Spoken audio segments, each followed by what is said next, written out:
Gdje je biser? Ulomak igrokaza iz knjige Veselo ljeto.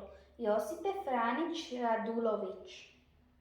U ovom plavom mori pitaju se svi gdje je skriveni biser i to ko će ga pronaći.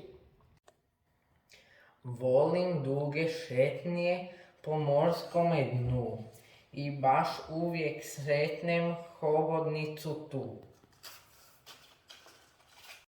Evo vidim tamo mog prijatelja Raka, njega ovdje poznaje ribica baš svaka.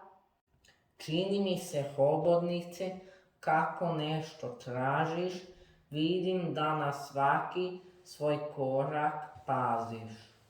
Oprezna sam, znaš, jer jedna vijest pliva, kažu da se ovdje sjajni biser skriva. A i ti si čula za bisera bajnog, ali nitko ne zna doći do skrovišta tajnog.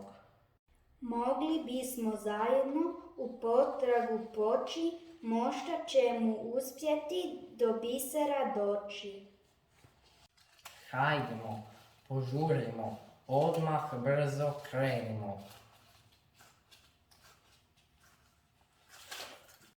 Danima su tražili, igrali se i smijali, često nisu ni znali kako je biser njihovo prijateljstvo.